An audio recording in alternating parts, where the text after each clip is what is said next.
Opening scene, the diplomatic chamber hissed shut as Ambassador Trelvik activated the internal seal. Within seconds, the room's atmosphere began shifting quietly. Invisibly, carbon dioxide filled the air, climbing toward levels that should have ended for human diplomats without a sound. It was supposed to look like a life support malfunction. No witnesses, no suspicion, a clean, quiet assassination. Atmospheric composition rising. Trelvik's assistant reported. CO levels approaching fatal range. Behind the reinforced glass, the humans finally noticed the change. Lead negotiator Amara Okonkwo glanced at her wrist monitor, frowned, then tapped it twice like it was a minor inconvenience. They've detected it, the assistant whispered. Should we abort? No, Trelvik replied confidently. Humans can't tolerate this gas. They'll be unconscious soon, gone within minutes. He had no idea how wrong he was. The impossible happens inside the chamber. Amara breathed in deeply a lungful of air that should have been 90% poison and simply said, Team, Respiratory Protocol 7, we've got a contamination event. Her delegation nodded. No panic, no gas masks. They just kept working. Reviewing treaty documents like they were in a perfectly normal room, Trelvik stared at his instruments, antennae trembling.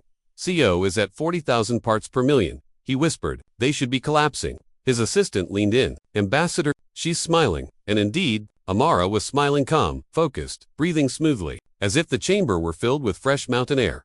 Contact, attempt desperate. Trelvik activated the intercom. Human delegation, please evacuate. Life support is malfunctioning. Amara glanced up at the ceiling speaker. Yes, Ambassador, we're aware. We have about 2 hours before this becomes uncomfortable. We'd prefer to finish the negotiations first if that's all right. Trelvik choked. Uncomfortable? You're breathing almost pure carbon dioxide. Not pure, she corrected. There's still 15% oxygen. Perfectly fine. She paused, then added casually. Earth has had far higher CO levels during past ages. Humans adapt. Trelvik felt the first tremor of panic. His plan was falling apart because the victims refused to die. The admission, one diplomat Isaiah was actually humming while typing.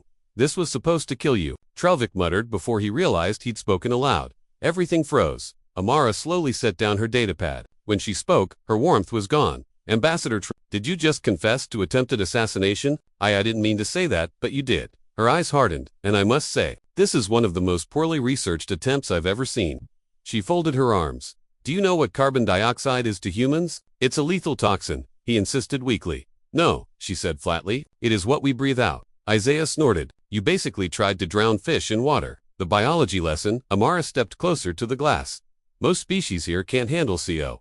Humans can. We evolved on a world with volcanic winters, wild atmospheric swings, and constant environmental chaos. Our blood chemistry literally carries both oxygen and carbon dioxide naturally. Her youngest colleague, Fatima, raised her hand playfully. Serious question. If we died, how were you planning to explain the CO poisoning leaves? Very recognizable signs. Trelvik swallowed hard. He had no answer. The ultimatum, here's what happens next, Amara said, standing tall. You restore the atmosphere. You resign your position. You confess this entire plot to the Galactic Assembly. And you reveal who ordered it.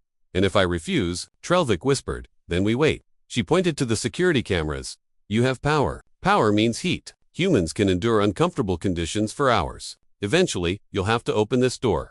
Behind her, the massive fourth diplomat Dimitri cracked his knuckles, and when it opens, he said calmly, we will not be pleased. That was all it took. Aftermath. Trelvik broke. It was the Creon Commerce Guild. He confessed. They didn't want the trade agreement to pass. They told me humans were easy to eliminate. Amara sighed. Well, they were misinformed. Restore the atmosphere. Fresh air flooded and the humans inhaled not because they needed relief, but because it was polite. Within hours, Trelvik's confession reached the assembly. The Commerce Guild was sanctioned, prosecuted, and humiliated across the galaxy. The trade agreement passed unanimously. No one wanted to stand with a faction dumb enough to poison humans with their own waste gas. Amara's final report to the Terran Commonwealth included one simple recommendation. We need to educate the galaxy. They keep forgetting we evolved on a planet designed to kill us. 3 months later, a pamphlet was published. Things that do not kill humans, required reading for every security officer in the Galactic Assembly. Chapter 1. Carbon dioxide. Why it doesn't work. Chapter 2. Radiation. Please don't try this either. Chapter 3. Heat, cold. Toxins, a guide to human stubbornness. It became a bestseller. As for Trelvik, he served 15 years in detention. He spent most of that time writing a memoir titled, How I Tried to Kill Humans with Air, and failed miserably. Critics called it educational, painful, and unintentionally hilarious. Outro. Thanks for listening. If you enjoyed this story, make sure to like, subscribe, and join us for the next episode.